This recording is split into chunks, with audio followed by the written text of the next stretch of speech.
All right, do you find reverb confusing? Like, sure, it can make something sound like it's coming from a big cave, but how are you supposed to use it and where does it fit into your song? Too much of it and your mix turns into a washed out mess. Too little and everything sounds dry and lifeless. And then there's the pre-delay, the decay time, and the diffusion. Like, what does this even do? Well, by the end of this, you're going to know exactly what reverb is and how to use it so that you can give you tracks that depth and atmosphere. And I'll even give you a few secret techniques, like this one, and this.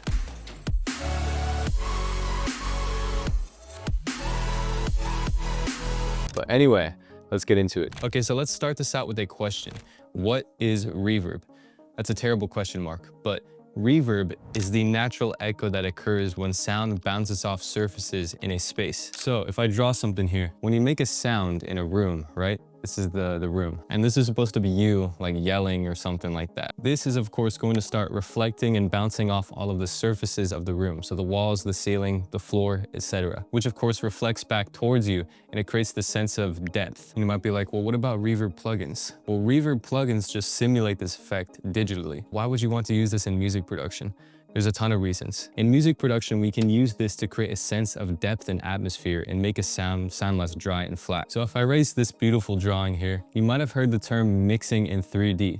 And this just means kind of trying to get your sounds in your track to fit in almost a three-dimensional space. So some sounds might be in the front of the room, some might be in the background. And really, it's kind of like we're fitting all these boxes into one bigger box. And you might be like, well, how does this apply to reverb? Well, reverb can help create this effect. It might pull some sounds to the background, for example. So for example, if we take this dry snare, it almost sounds two-dimensional, like there's no depth to it. But even with just a little bit of reverb, it opens up a whole new dimension that we can use in our song. There are many types of reverbs. There's room reverb, there's chamber reverb, there's spring reverb, plate reverb, and more. We'll take a look at some more practical examples later. So you know what reverb is now, right? Well, now we need to look at how to use reverb and the different controls. Let's see. So I have this top loop here from a track. And we're going to apply reverb to this just as a quick example. So this is the Fruity Reverb 2, one of the default FL Studio plugins. I'll do Ableton in a second as well. And there are really four main controls here. So the first one is the wet knob or the mix knob. This just balances between the original sound and the reverb effect. I'll slowly turn it up so that you know what it sounds like.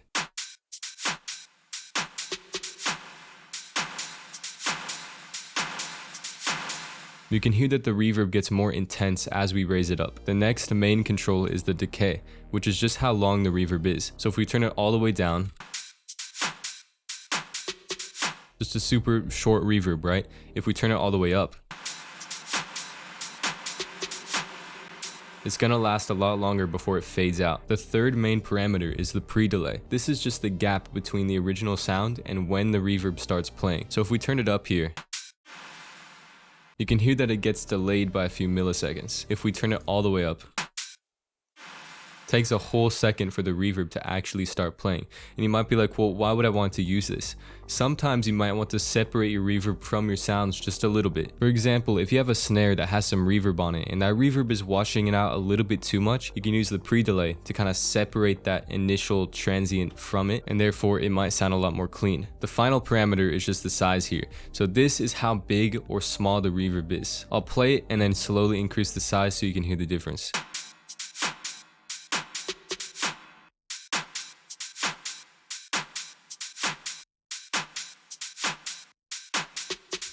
So it's a little bit hard to hear, but the room of the reverb just gets bigger. Alright, so now let's look at reverb in Ableton. It's basically the same thing. I have this track right here. Shout out Jay Sounds. I've been working on this with him. I'll play it for you real quick.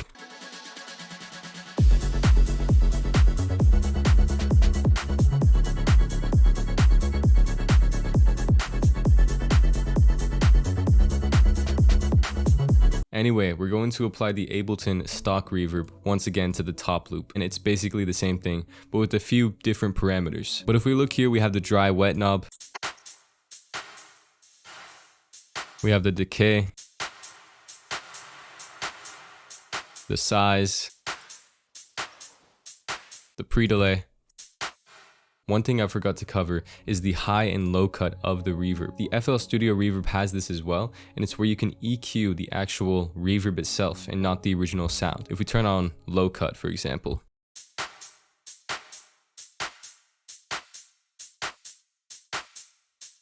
It's filtering out the low frequencies of the reverb, and this can help your sound more clean. And same with high cut, except the opposite. So of course it will cut the high frequencies of the reverb.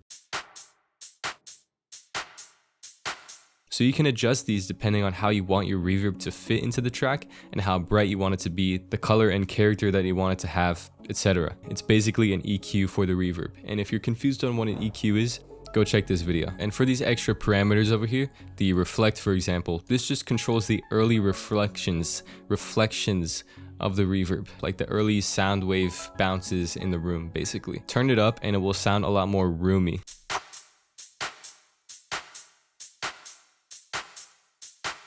And diffuse controls how spread out the reverb tail is.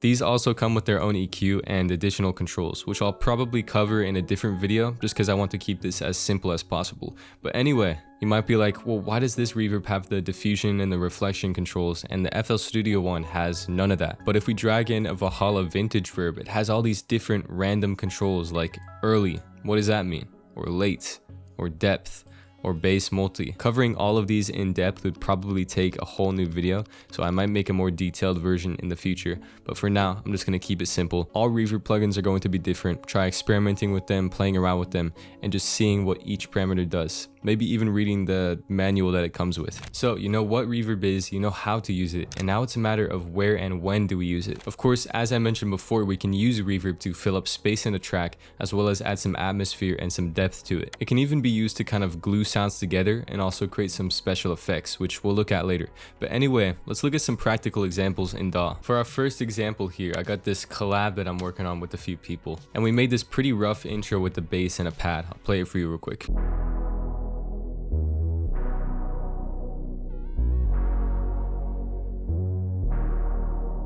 But it's missing a lot of that depth and space. It almost sounds two-dimensional. And so what we're gonna do is add some reverb to that pad to fill up that space and to give it that atmosphere that it needs. So for this pad, I'll use Valhalla Room. It's probably my favorite classic reverb plugin. I'll slowly increase the mix here, and I want you to listen to how much depth this adds to it.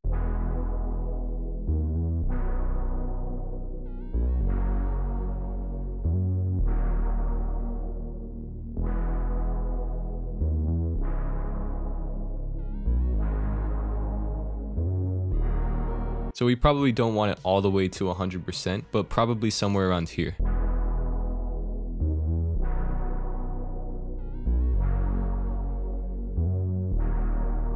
It's a pretty subtle difference, and it's going to be a little bit hard to hear just because this synth pad is more focused on the mids and it doesn't have that much highs. So if we go to Serum and kind of loosen up on the filter here, then you can really hear it. There we go. Once again, I'll slowly increase the mix so you can hear it.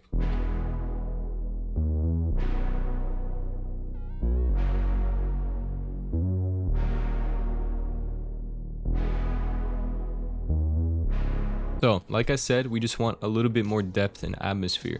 So I'll put this around 30%. We can also adjust the decay and the high cut.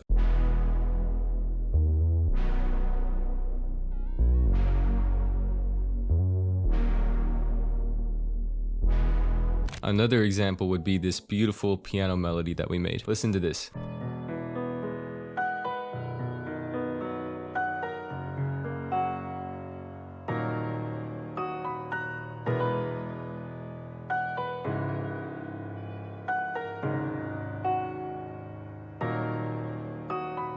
Once again, it's missing a lot of depth. So let's go to the mixer in FL Studio and we can apply some reverb to this. Now, originally, I did have a guitar rig on this piano just for kind of a unique effect. And this did have some reverb on it. So I'll play it again.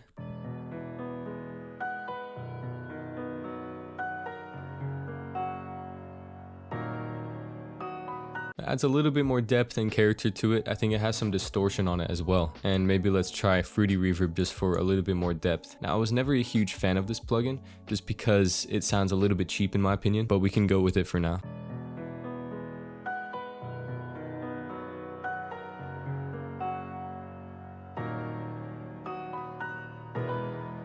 Beautiful. So let's do a little before and after.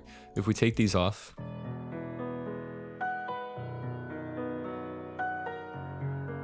and turn them on.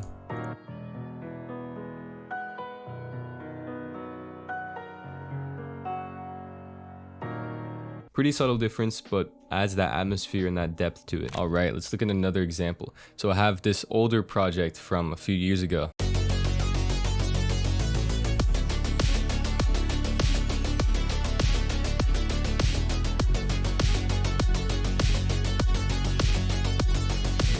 It's kind of a melodic cyberpunk type of track. Anyway, I think the snare sounds a little bit dry. What if we just try and apply some reverb to the snare? So right now, the kick and the snare sounds like this. So with that, of course, let's apply some reverb. This time I'm going to use Valhalla Vintage Verb, and it's called Vintage Verb because it emulates vintage technology. Looks a little bit complicated, but once again, I'm going to keep it simple. It's the same controls here. The decay, the mix. Maybe I'll turn the decay to about 1 second and the mix down. And from here, we can just kind of adjust it. So I'm cutting some of the highs so it's not too bright. With this reverb, we can choose the mode as well. So for example, plate or room.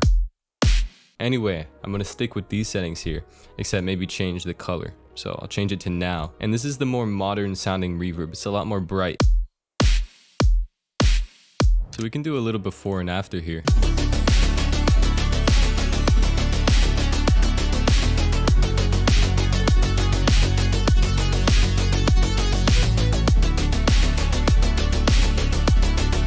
Of course, it just helps the snare feel less dry, but also a little bit more glued into the track. So if you get anything from this, you can use reverb to add more space and depth to a track, and even help it sound more glued together. So you know what reverb is, you know how to use it, you know when to use it, but now we need to look at when not to use it, because this is also very important. As a summary, if you're applying reverb to a specific sound, and that's causing your mix to sound very muddy and messy, then don't use it. So back to this track here that I showed you earlier.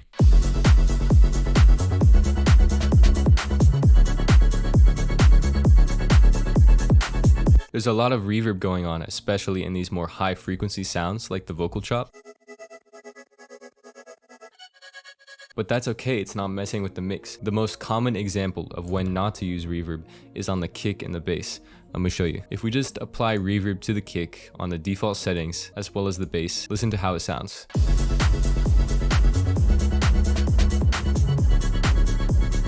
You have all this rumbling and messiness that's going on at the bottom, and of course we don't want that. Now the thing is, you can break this rule and apply reverb to your kick or your bass if you want to, but you have to do it in a specific way that it actually sounds good. So for example, if I were to apply this to the kick, I'd probably cut the lows, and it would probably be in a specific setting or style where it actually sounds good. I can't really show you right now just because that's a little bit too specific, but hopefully that makes sense. Check how the reverb is affecting your mix and make sure it's not messing with it or washing it out. All right, and now I just want to show you a few of my favorite techniques with reverb. So for example, I have this serum pluck right here, just a simple sine wave with some noise. And in FL Studio, we have Patcher, and we can use this to send the reverb through some crazy effects. So for example, this pitch shifter and delay, and then we get this cool effect. Pretty cool. Beautiful. You can recreate this patcher preset just by looking at it. By the way, totally up to you. I'm just doing a shameless plug here. If you want to work one-on-one with me and take your music to the next level, check the first link in the description. I think it'll be really valuable. Anyway, I think it just sounds really cool. Now, a similar effect to this is Solaris, or Solaris, however you pronounce it. This is a completely free reverb plugin. It's very, very bright, and it shifts the pitch of the reverb, kind of like what I just showed you. It sounds like this. It's very, very similar to Crystallizer, if you've ever heard of it. So the last technique is the reverb sweep technique, and this is my personal favorite. I use it in every single track. So this track right here, you might remember it if you've been watching me for a little bit.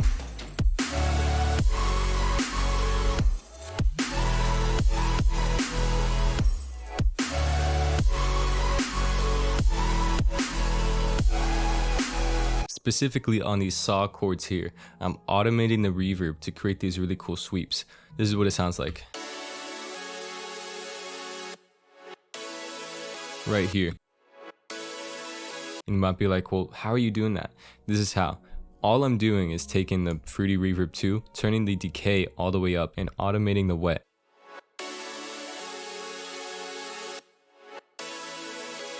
Creates those really cool sweeping effects. And when you layer this with the glass breaking effect, it sounds really cool.